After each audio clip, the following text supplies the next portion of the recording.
អាយ៉ាសួស្តីអ្នកគ្នាខ្ញុំបាទអេជេថ្ងៃនេះខ្ញុំមកសម្រាយរឿងឲ្យអ្នកនរគ្នាស្ដាប់ហើយខ្ញុំមកតែថ្ងៃចូលឆ្នាំហ្នឹងទេតែផុតថ្ងៃចូលឆ្នាំហ្នឹងទៅដឹងតែខ្ញុំបាត់ទៀតហើយ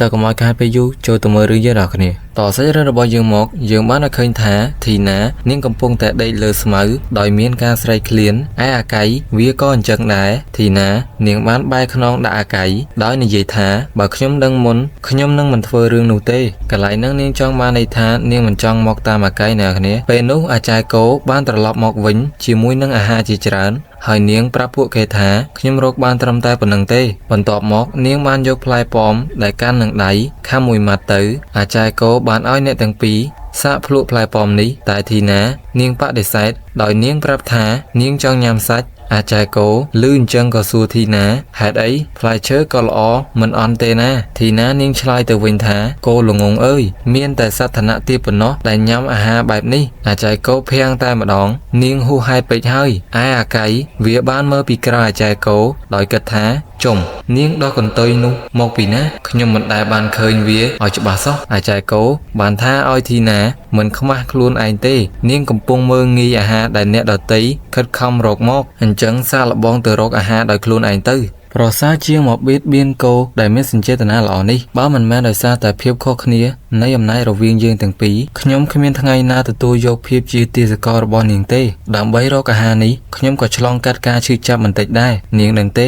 មានអាណាអាណិតក្មេងតូចនេះអត់តើស្អីប៉ុណ្ណានេះអាចារ្យគោដែលកំពុងតែផ្លុំជើងខ្លួនឯងសុកធីណានាងក៏ធំក្លិនឈ្ងុយចេញពីជើងអាចារ្យគោហើយធីណានាងមកចាប់ជើងអាចារ្យគោដោយនិយាយថាសត្វឆ្ងាញ់ណាស់ឲ្យខ្ញុំសាកញ៉ាំបន្តិចបានទេអាចារ្យគោបានស្រែកចេញទៅនាងជាមនុស្សឈួតមែនទេអាកៃបានប្រាប់អ្នកទាំងពីរឲ្យឈប់ឆ្លោះគ្នារួចវាក៏ចូលទៅខាត់អ្នកទាំងពីរវាថាចិត្តជាបើមានផែនការអីគុំគួនទៅលើគ្នាគួរតែគុំគួនខ្ញុំវិញទៅអានេះរឿងគេវាចេះមែនតើដែលធ្វើឲ្យអ្នកទាំងពីរវាយអាកៃតែម្ដងអាកៃវាថាបានហើយឈប់ទៅអ្នកទាំងពីរក៏បានឈប់ហើយអាកៃក៏ដេកស្អាតទៅដោយចេះដឹងរឿងគេពេកធីណានាងថាឲ្យអាចារ្យគោដែលជាមនុស្សល្ងងនាងបានរត់មកដាក់ខ្លួនក្នុងគ្រោះថ្នាក់នេះទេទៅចឹងទៅអាកៃវាចាប់មកសោះហ្នឹងធីណានាងសួរអាកៃតើលោកមិនបោះបង់គោនោះទេឬហើយនាងក៏ចាប់ផ្ដើមចេញចរិតក្មេងតូចនាងថាទោះបីជាយើងនៅជាមួយគ្នាយូរហើយក៏ដោយនាងនៅតែជ្រើសរើសអាកៃឮអញ្ចឹងមិនមែនទេជាក់ស្ដែងខ្ញុំក៏គោរពនិងសរសើរនាងដែរធីណានាងថាពិតទេអាកៃវាថាពិតគ្មានសង្ស័យទេធីណានាងសួរអាកៃដូច្នេះសម្រាប់ពេលបន្តិចនេះលោកព្រមឲ្យខ្ញុំចូលរួមជាមួយទេអាកៃតបទៅវិញសម្រាប់ពេលបន្តិចនេះខ្ញុំឲ្យនាងចូលរួមធីណានាងថាខ្ញុំកំពុងនិយាយអំពីអ្វីដែលលោកចង់ធ្វើចំពោះកូននោះតើខ្ញុំត្រូវបកស្រាយខ្លួនឯងឲ្យច្បាស់បែបនេះទេឯអាកៃវាគិតថាមិនអាចតែរួចទេតើវាជាអ្វីដែលខ្ញុំកំពុងគិតមែនឬធីណានាងបានសួរអាកៃម្ដងទៀតពិតមែនទេលោកមិនអាចឲ្យខ្ញុំបានតែបន្តិចបន្តួចទេឬដោយកំណត់អាកៃវាថាអូព្រះអើយខ្ញុំព្រមខ្លាំងណាស់នាងនាគឈួតអើយរួចវាប្រាប់ធីណាខ្ញុំអាចឲ្យនាងបានច្រើនជាងនេះទៀតសម្រាប់ខ្ញុំវិញមិនសូវសំខាន់ទេធីណានាងសប្បាយចិត្តមែនតើមែនរួចនាងក៏យកដៃចាប់ដកស្នែងចេញពីក្បាលហើយនិយាយថាលោកគួរតែបាននិយាយវាឲ្យលឿនជាងនេះខ្ញុំគិតថាលោកចង់កាន់កាប់យកអាហារទាំងអស់ទៅតែម្នាក់ឯងធីណានាងបានហក់ទៅកន្ទ្រប់អាចារ្យគោដោយចង់បាននាងធ្វើជាអាហារអាចារ្យគោស្រែកយ៉ាងខ្លាំងធីណានាងបន្តទៀតថាខ្ញុំសូមក្បាលគោវាមិនច្រើនពេកទេឯអាកៃបានចង្អុលធីណានាងដកអ្វីនោះចេញពីក្បាលនាងបានយ៉ាងដូចម្ដេចអាកៃក៏នឹកឃើញពាក្យសម្ដីអំបញ្ញមិញនេះមិនមែនជាអ្វីដែលវាចង់បានទេហើយវាក៏ប្រាប់ធីណាខ្ញុំមិនដែលនិយាយថាខ្ញុំស៊ីនាងទេធីណានាងឮអញ្ចឹង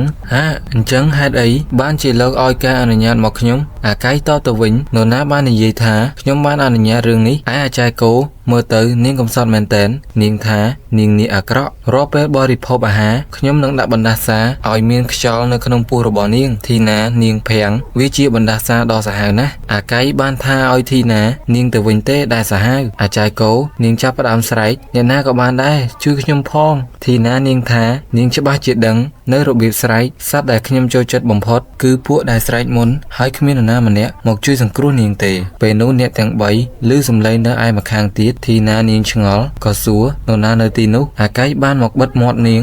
គ កុមាត់ហើយយើងឃើញថាដាវមួយបានដោតជាប់ទៅនឹងដីអាកៃបានវេស្មៅហើយពួកគេក៏ឃើញវត្តមានអូលីវនិងអាឡាគីកំពុងឆ្លុះគ្នាបែរមកអូលីវនាងគិតក្នុងចិត្តថាអាបកាច់យោវាបានលាក់ចរិតពិតរបស់វាមកទាំងអស់នៅពេលនេះអាឡាគីវាបាននិយាយទៅរកអូលីវកុំខ្ជិះខ្ជាយកម្លាំងអីប្អូនស្រីអើយទីនេះមិនមែនជារាជវាំងទេយើងមិនអោយឯងរួចផុតងាយៗទេអូលីវនាងចោទសួរអាឡាគីដូច្នេះវាប្រកាសហើយថាឯងមិនដែលរកខ្ញុំឲ្យវិលត្រឡប់មកជួបស្ដេចនិងម្ចាស់ស្ត្រីទេតើឯងបោកបញ្ឆោតខ្ញុំមកដល់ទីនេះដើម្បីអ្វីអាឡាគីវាថាប្អូនស្រីល្ងងអើយតាមប្រមាញ់ឯងរត់គេចវាមានភាពសប្បាយត្រង់ណាទៅខ្ញុំបាននាំឯងមកទីនេះច្បាស់ណាស់គឺសម្រាប់រឿងរំភើបសប្បាយមួយចំនួនហើយអូលីវនាងលឺអញ្ចឹងបានស្រែកតែម្ដងអារោគចិត្តកុំចូលមកអីអាឡាគីលឺអញ្ចឹងវាប្រតិកម្មហើយហ៊ានហៅយើងដោយឈ្មោះដែលយើងស្អប់បំផុតឬធ្វើយ៉ាងម៉េចបានខ្ញុំឲ្យបំភ្លេចវាបានតាំងពីពេលយើងនៅក្មេងមកឯងតែងតែមើលងាយខ្ញុំជានិច្ចរាល់ពេលដែលឯងឃើញខ្ញុំវាដូចជាការមើល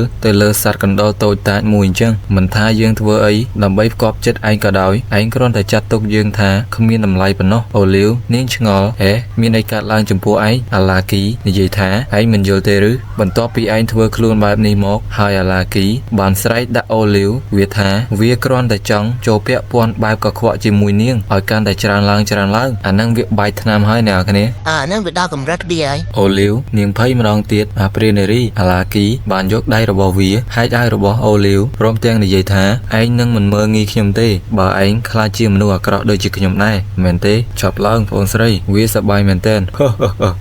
ហើយសើដូចឈួតចាចំសលេងចឹងធ្វើមិនតមកខ្វល់បន្តទៀតញាប់អើមែនទេវាមិនងាយស្រួលទេក្នុងការរួចផុតពីក្រញាំដៃនាគទាំងនេះយើងបានឆ្លងកាត់បណ្ដោះបណ្ដាលយ៉ាងខ្លាំងក្នុងការចាប់ភ្នំឯអាកៃវាក្តាប់ដៃយ៉ាងណែនអញមិនអាចយកឈ្នះវាបានទេក្នុងនាមជា player ដែលត្រូវបានដកលក្ខណៈសម្បត្តិប៉ុន្តែការដែលមើលឃើញបែបនេះវាមិនមែនជាបរិបទពិតទេក្រញាំនេះគួរឲ្យខ្លាចណាស់ឥឡូវនៅឲ្យស្ងៀមសិនខ្ញុំត្រូវតែរកវិធីអ្វីដែលខ្ញុំអាចធ្វើបានពេលនោះដុំថ្មមួយបានហោះមកចំក្បាលអាឡាគីដោយដុំថ្មនោះគឺបានគប់ចេញពីអាចារ្យគោនាងស្រែកថាឆាប់លេងដៃទេវតានារីនៃសង្គ្រាមឥឡូវនេះអានោះបកប្រែមកវាអញ្ចឹងណាគ្នាអាកៃកៀងតែម្ដងវាលេងមានវិធីស្វែងរកទៀតហើយឯអាចារ្យគោនាងថាឲ្យអាឡាគីអារោគចិត្តដែលធ្វើឲ្យឈ្មោះរាជវាំងអាប់អោនក្នុងនាមជាពលរដ្ឋអាណាចក្រអ៊ីស្លាមិកខ្ញុំនឹងមិនអនុញ្ញាតឲ្យឯងបន្តអាប់អោនកិត្តិយសរបស់ទេវតានារីនៃសង្គ្រាមទៀតទេអាឡាគីគ្រាន់តែឃើញអាចារ្យគោវាអរយ៉ាងខ្លាំងហើយវាក៏សួរអូលីវហេតុអ្វីឯងមិនដែលប្រាប់យើងថាឯងមានមិត្តស្រីស្អាតបែបនេះសោះអូលីវនាងតបទៅវិញខ្ញុំមិនដែលស្គាល់នាងទេអូលីវនាងនិយាយទៅរកអាចារ្យគោខ្ញុំមិនដែលស្គាល់នាងផងដូច្នេះកុំមកជ្រៀតជ្រែករឿងនេះបុរសនេះមិនមែនជាមនុស្សដែលនាងអាចដោះស្រាយបានទេអាចារ្យគោបានសើចកុំបារម្ភអីទេវតានារីនៃសង្គ្រាមខ្ញុំប្រហែលជាមិនអាចឈ្នះគាត់បានទេប៉ុន្តែមនុស្សម្នាក់នេះគួរតែមានឱកាសអាចយកឈ្នះបានអាកៃអានោះគ្មានដឹងអីផងចាប់គ្នាមកដែរតែអ្នកទាំងពីរនៅពេលដែលឃើញអាកៃពួកគេឆ្អើមតែម្ដងអាកៃឃើញទង្វើរបស់អូលីវក៏ចង្អុលដាក់នាងមានន័យថាម៉េចខ្ញុំមកនេះដើម្បីជួយនាងណាមិនចេះមានមារយាទសោះឬហើយមុខបែបអស់សង្ឃឹមនឹងវាជារឿងអីនាងគួរតែដកពាក្យទាំងអស់នោះវិញឥឡូវនេះកំពុងថាឲ្យអូលីវសុកស្រាប់តែអាឡាគីបានច្របាច់កអាកៃដែលធ្វើឲ្យអាកៃវាត្រៀមខ្លួនមិនទាន់អានេះថោកទៀតមែនអាឡាគីបាននិយាយថាយើងចង់ឲ្យឯងងាប់ឯងជាទាសករគ្មានប្រយោជន៍ដែលគ្មានអំណាចអ្វីសោះឯងធ្វើឲ្យអូលីវនៅតែនឹកឃើញឯងទោះបីជាមានរឿងគ្រប់យ៉ាងកើតឡើងក៏ដោយអាកៃវានិយាយទៅវិញថាតើឯងពិតជាច្រណែននឹងសំណាងរបស់យើងមែនឬអាឡាគីហេតុអីបានជាឯងមានស្រីស្អាតច្រើនបែបនេះឯអាកៃវាបាន free style ដាក់អាឡាគីយើងគិតថាមាន2នាក់គ្រប់គ្រាន់សម្រាប់យើងហើយអាឡាគីខឹងខ្លាំងមែនតែនស្ងាត់ទៅឯងកំពុងបង្ហាញខ្លួនដោយចេតនាមែនទេហើយចុះសត្វនាគតូចដែលនៅចិត្តឯងនោះនាងនៅឯណានាងមិនចេញមកជួយសង្គ្រោះឯងទេឬធីណានាងកំពុងតែលាក់ខ្លួននៅក្នុងគុម្ពព្រៃដោយនាងគិតថាមិនអាចទេខ្ញុំត្រូវការពារចំណីរបស់ខ្ញុំប៉ុន្តែអ្នកចាប់ភ្នំនោះគួរឲ្យខ្លាចណាស់តើខ្ញុំមិនអាចភ័យដោយយ៉ាងម៉េចមិនឲ្យនាងភ័យយ៉ាងម៉េចលេអាបកាច់យោនេះពីហាត់ក្បាច់គុណសើទៅចាប់ភ្នំចឹងមិនថានេះបើអិនក៏ខ្លាចដែរហើយនាងប្រាប់ខ្លួនឯងថាឲ្យក្លាហានមិនគួរភ័យខ្លាចនៅការតស៊ូនេះទេនឹងឲ្យក្លាហានឡើយអូនចាំបងទៅជួយអាកៃដែលត្រូវអាឡាគីច្របាច់កហើយនិយាយថាសម្រាប់ខ្ញុំមើលទៅនាងក៏ស្អប់មនុស្សចង្រៃដូចជាឯងដែរដែលគ្មានសមត្ថភាពធ្វើអ្វីក្រៅពីជ្រកក្រោមសម្ពុតស្រីអាកៃឮបែបនេះក៏តបទៅវិញប្រសិនជាខ្ញុំចាំមិនខុសទេ ខ្ញុំហាក់ដូចជាឃើញមនុស្សម្នាក់ដែលពូកែតែងសង្ងំញ័ររន្ធត់នៅក្រោមសម្ពុតព្រះមេត្តារបស់គេហើយតើនរណាដែលហ៊ានធ្វើរឿងថោកទាបដោយលបួងក្មេងស្រីទៅកន្លែងស្ងាត់រួចឆ្លៀតឱកាសលើពួកគេបែបនេះវាគ្មាននរណាក្រៅពីឯងទេអបុត្រាថោកទាបនេះមែនទេដែលឯងហ៊ានធ្វើរឹកខ្លាំងដាក់គេឯងនឹងអាឡាគីចាប់ផ្ដើមខឹងឯងនិយាយថាម៉េចមិញឯងសើនិយាយម្ដងទៀតមើលអាកៃបាននិយាយម្ដងទៀតអញមិនបណ្ដោយឲ្យត្រចៀកឆ្កែរបស់ឯងបានឮពាក្យផ្អែមល្ហែមទាំងអស់នឹងទេហើយអាកៃបានគិតក្នុងចិត្តថាចង្រៃយោអាមនុស្សអភ័ព្វម្នាក់នេះនៅតែមិនព្រមឈប់រករឿងអញទៀតអាឡាគីបានសើចបើឯងមិននិយាយអញ្ចឹងកុំហើបមាត់និយាយទៀតឲ្យសោះរួចអាឡាគីប្រើដៃពីរច្របាច់កអាកៃយ៉ាងខ្លាំងអាកៃសម្លឹងមើលទៅអាឡាគីដោយឆ្ងល់ថាតើភ្នែករបស់ខ្ញុំកំពុងតែមើលច្រឡំមែនទេឬមួយក៏អក្សរដែលនៅលើក្បាលរបស់គេបន្ទាប់មកអក្សរនោះក៏បានផុសឡើង NPC ដែលបាត់បង់លក្ខណៈសម្បត្តិអាកៃដែលចិត្តដាច់ខ្យល់ងាប់នេះបានស្រមៃខ្លួនឯងដែលលោតចេញអក្សរបែបនេះដែរដោយវានិយាយថាមិនអាចទេប្រហែលជាក្នុងហ្គេមនេះមនុស្សម្នាក់សុទ្ធតែបានកំណត់ខ្សែជីវិតទុកជាមុនអស់ហើយប្រសិនបើមានការបញ្ចេញកាយវិការខុសប្រក្រតីណាមួយកើតឡើងអ្នកនោះនឹងត្រូវចាត់ទុកថាបាត់បង់លក្ខណៈសម្បត្តិអាមនុស្សតណ្ហាក្រាស់ម្នាក់នេះច្បាស់ជាបានបំពេញលើការកំណត់ដំបូងដែល system បានផ្ដល់ឲ្យគេហើយមើលទៅប៉ុន្តែឥឡូវនេះយើងទាំងពីរនាក់សុទ្ធតែទទួលបានវាដូចគ្នាអាកៃក៏ចាប់ក្បាលអាឡាគីអុកផ្ទប់នឹងដីមួយទំហឹងដែលធ្វើឲ្យអ្នកទាំងពីរនេះមានការស្រឡាំងកាំងរួមទាំងធីណាផងដែរអាកៃចាប់ក្បាលអាឡាគីអុករហូតដល់វាចិញ្ចៀមរួចក៏ក្រឡេកទៅមើលអក្សរនៅលើក្បាលរបស់វាដែលឡើងបាន20អាកៃមើលទៅអាឡាគីហើយក៏វាយវាមួយដៃធ្វើឲ្យលេខរបស់វាឡើងមួយលេខហើយអក្សរនៅលើក្បាលហ្នឹងគឺសម្រាប់លុបលាងរឿងរ៉ាវចាស់ៗអាកៃក៏បានវាយអាឡាគីមួយដៃទៀតដោយមិនអស់ចិត្តក៏វាយអាឡាគីបន្តទៀតបន្ទាប់មកអាកៃឈប់វាយអាឡាគីហើយមើលទៅលេខរបស់វាព្រះអើយឲ្យតែគេរងការវាយប្រហារកាន់តែខ្លាំងខ្ញុំកាន់តែបានពិន្ទុច្រើនអាកៃបានកាច់ដៃត្រៀមវាយអាឡាគីដើម្បីយកពិន្ទុអាកៃធ្វើទឹកមុខយ៉ាងខុសខើហេតុអីខ្ញុំមិនប្រើប្រាស់អាមនុស្សថោកទាបដែលគួរឲ្យចង់វាយម្នាក់នេះដើម្បីបញ្ចេញកំហឹងឲ្យអស់ដៃទៅអាកៃមិនទាន់ទាំងបានបញ្ចេញកំហឹងផងអូលីវនាងបានចាប់ដាវយកទៅចាក់អាឡាគីនៅចំពោះមុខអាកៃនាងខឹងខ្លាំងមែនទែនដោយកាប់យកទៅលើអាឡាគីហើយមិនដឹងថាវាស៊ីប្រមាណផ្លែដាវទេឯអ្នកទាំង3អានេះមានការភ័យខ្លាចយ៉ាងខ្លាំងអាចែកោមើលទៅទង្វើអូលីវមិនដូចទៅនឹងការស្រមៃរបស់នាងសោះរំពេចនោះអាកៃចាប់ត្រកៀករបស់នាងព្រមទាំងធីណាដើម្បីរត់ចេញពីទីនេះតែអាកៃបានបង្អាក់ដោយសម្លេងរបស់អូលីវនាងថាវាហាក់ដូចជាមិនសមមែនទេដែលឯងចាក់ចេញទៅដោយស្ងាត់ស្ងៀមបែបនេះឯងនៅតែឆ្លើយដូចដើមអាកៃហាមាត់យ៉ាងធំដោយគិតថាក្មេងស្រីម្នាក់នេះពិតជាគួរឲ្យខ្លាចណាស់សូម្បីតែការកំណត់ setting របស់នាងក៏មិនរងផលប៉ះពាល់ពីបញ្ហាទាំងអស់នេះដែរនាងគឺជាមេរោគដ៏ធំបំផុតរបស់ហ្គេមនេះមែនទេឯអាចារ្យកោនាងប្រាប់អូលីវថានាងមិនមែននៅខាងអាកៃទេអាកៃបានចាប់នាងជាប់កុំពងរត់ឲ្យសោះនាងត្រូវតែងាប់ជាមួយខ្ញុំឯអូលីវនាងដើរមកជិតអាកៃដោយលើកដៃម្ខាងដូចជាបំរុងទះកំភ្លៀងអាកៃដែលធ្វើឲ្យអាកៃមានការភ័យខ្លាចតែតាមពិតនាងបានទះស្មាអាកៃដោយនិយាយថាទោះយ៉ាងណាក៏ដោយលោកពិតជាបានជួយសង្គ្រោះព្រះនាងនេះមែនបើទោះបីជាពួកយើងមានភាពខុសគ្នាក៏ដោយខ្ញុំមិនដែលគិតថានឹងមាននរណាម្នាក់អាចមានចិត្តល្អដល់ថ្នាក់នឹងសោះអញ្ចឹងយើងបំភ្លេចរឿងរ៉ាវទាំងឡាយដែលបានកើតឡើងពីមុនទៅចុះអាកៃវាឆ្ងល់តែម្ដងពិតមែនទេការធ្វើចិត្តល្អភ្លាមៗរបស់នាងបែបនេះកាន់តែគួរឲ្យខ្លាចទៅវិញទេអូលីវនាងបានបន្តទៀតថាសរុបមកព្រះនាងនេះមិនមែនជាព្រះនាងចិត្តអាក្រក់ឬកាចសាហាវនិងគ្មានមេត្តានោះទេអាកៃមែនហើយគឺនាងនឹងហើយបើមិនអញ្ចឹងទេតើនាងគឺជាអ្នកណាអូលីវនាងបានលើកជើងអ្វីដែលលោកត្រូវធ្វើទាំងអស់នោះគឺថើបជើងរបស់ព្រះនាងនេះដើម្បីបង្ហាញពីភក្តីភាពអាកៃមុខក្រហមតែម្ដងខ្ញុំដឹងបាត់ទៅហើយថាវាមិនងាយស្រួលបែបហ្នឹងទេអូលីវនាងសើចក្នុងចិត្តប្រញាប់បដិសេធមកព្រោះថាអ្នកណាដែលឃើញព្រះនាងនេះក្នុងសភាពទន់ខ្សោយបែបនេះគួរតែស្លាប់អាកៃមើលជើងរបស់នាងមួយផ្លែតរួចក៏ចាប់ផ្ដើមប្រតិបត្តិការអូលីវនាងបានស្រែកបន្តិចហើយបើអាកៃមាត់របស់វាដូចម៉ាស៊ីនបូមធ្វើបែបនេះបានទេព្រះនាងម្ចាស់អូលីវនាងស្រែកអាមនុស្សឈួតពេលនោះអូលីវនាងបានចំពប់ជើងដួលអាកៃបាននិយាយថាប្រយ័ត្នហើយវាបានចាប់ព្រះនាងជាប់មិនឲ្យដួលរួចវាថាកុំអាលអល់ពេកអីព្រះនាងម្ចាស់ព្រះនាងពិតជាមនុស្សល្ងងតែខ្វះការប្រុងប្រយ័ត្នមែនជាមួយនឹងប្រអប់ជើងដែលទន់ល្វើយនិងផ្អែមល្ហែមដូចជាផ្កាកុលាបនេះវាជារឿងគួរឲ្យទាក់ទាញខ្លាំងណាស់ ដែលអាចលបួនបរមម្នាក់បាន អូលីវនាងប្រតិកម្មនៅពេលអាកាយចាប់ជើងរបស់នាងតែនាងក៏បានទះអាកាយចេញរួចនាងនិយាយថាទៅលោកឈ្នះហើយឯអាកាយដែលស៊ីមួយកំភ្លៀងពិតជាដូចអ្វីដែលខ្ញុំបានរំពឹងទុកមនុស្ស single ដូចជានាងដែលរស់នៅជាមួយនាងតាំងពីក្មេងមែនខ្ញុំខ្ពើមនឹងទង្វើដ៏លើសរបស់ខ្ញុំណាស់អូលីវនាងស្រែកដាក់អាកាយទៅឲ្យឆ្ងាយទៅកុំឲ្យខ្ញុំឃើញមុខឯងទៀតឲ្យសោះអាកាយតបទៅវិញថ្ងៃនេះមនុស្សម្នាក់នេះនៅតែឆក់យកបេះដូងរបស់នាងដូចរាល់ដងឯធីណានាងធំក្លិនចេញពីអាចារ្យគោដោយនិយាយថាថ្ងៃនេះសត្វគោនោះ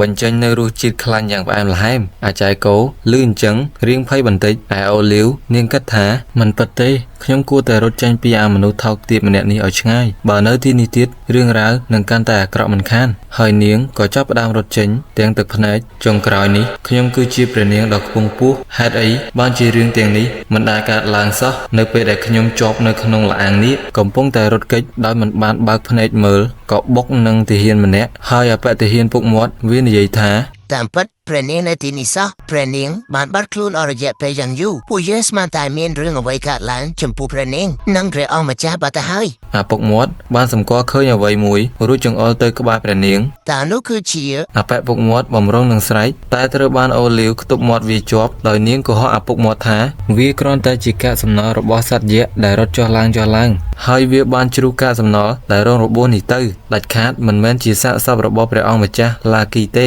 ឬទេអបពុកមាត់ក៏សម្រួលអារម្មណ៍អូអញ្ចឹងវាពិតជាសាកសពរបស់ព្រះអង្គម្ចាស់ឡាគីមែនពេលឃើញភ្លាមខ្ញុំស្មានតែជាការសំណល់របស់សត្វយក្សណាមួយហើយអបកាច់យកនឹងវាបានច្រឡំមាត់ដែលធ្វើឲ្យអូលីវនាងក្តៀនច្បល់ក៏ទៅចាប់កាច់កអបនឹងហើយនិយាយថាកុំមកបន្ទោសខ្ញុំឲ្យសោះនៅពេលដែលលោកបានដឹងហើយនឹងអបពុកមាត់បានអង្វរព្រះនាងកុំអីព្រះនាងពេលនោះទាហានម្នាក់ទៀតបានឃើញសារសពអាឡាគីដោយស្រែកយ៉ាងខ្លាំងរួចក៏ប្រកាសប្រាប់ទាហានដទៃទៀតព្រះនាងអូលីវបានធ្វើឲ្យព្រះអង្គម្ចាស់ឡាគីរងរបួស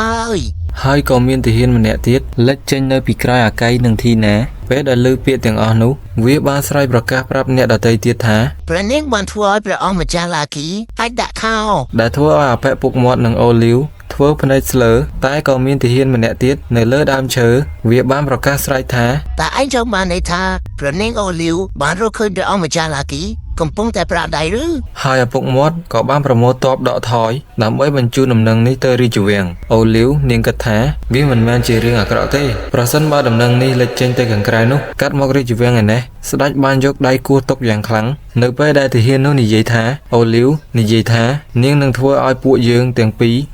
ឯម្ចាស់ស្ត្រីនាងឆ្ងល់អីគេអបដែលប្រាប់ដំណឹងនេះបានយកដៃអេះក្បាលហាសូមអភ័យទោសប៉ុន្តែប្រសិនបើខ្ញុំអាចនិយាយឲ្យចំក្នុងនាមជាអ្នកនាំសារម្នាក់វាគឺមានន័យថានាងចង់ធ្វើកូនព្រះមហាក្សត្រ